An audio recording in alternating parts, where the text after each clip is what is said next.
All right, Joe, so the problem you have when you've been sitting down and then you go to stand up and you're like this, it could be hip flexors, psoas, being tight and not releasing. Muscles, after they've contracted, they're supposed to know to automatically let go. And sometimes when a muscle's kind of spasm and locked up, a way to get it to release is to get it to contract more, and then it has that kind of automatic opposite effect of releasing afterwards. Anyway, so you're gonna sit on the floor with your feet in towards you.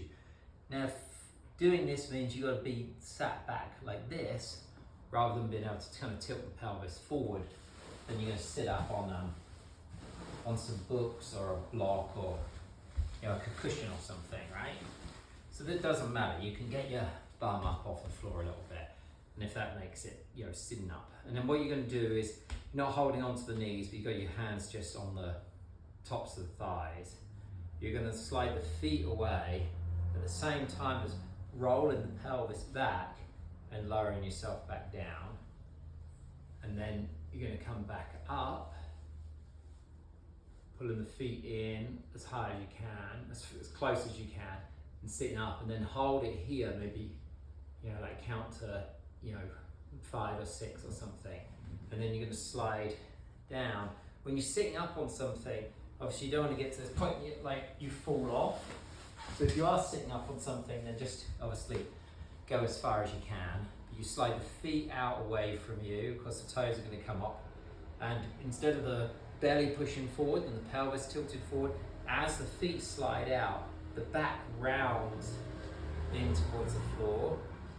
And then you come back, slide the feet in towards you, tilt the pelvis forward. You're trying to tilt. This is on the sit bones. Sit up here for a while. And you should feel work down in those hip flexors. And then you slide out, round the back a little bit. Little click from my dodgy knee as I was sliding out then. Don't know if you heard that. And then you sit up, hold it for a little while, and you should be feeling it. Oh, it's working, it's working. And then you slide out, roll the pelvis down, come on back up. And again, you're kind of feeling here that you're only to kind of like push the belly forward, so the back is not sunk back, like this. Pelvis like this. And that's going to make it, you feel, when you're sat up like this here, the hands resting here, trying to move the belly forward towards the thighs, it's going to make you right in here, through the psoas and the hip flexors. You should feel it really working in here. And then when you kind of get back up afterwards, you can try just like gently swinging the leg back and forward.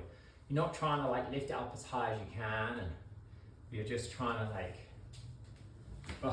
shake it out, loosen it out, get rid of that lactic acid in there, And so the idea then is that this helps to release these muscles.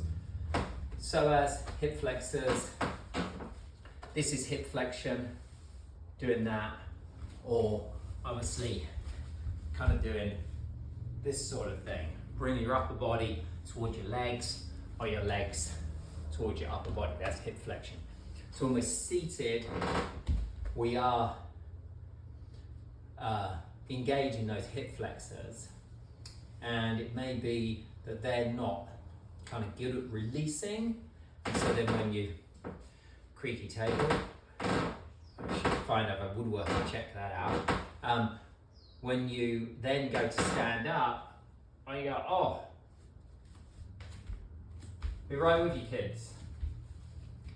So when you're at home, try this. If you go to stand up and you're like that, then try doing this exercise and see if then afterwards you're able to sit down for a bit and then get up and get up much better.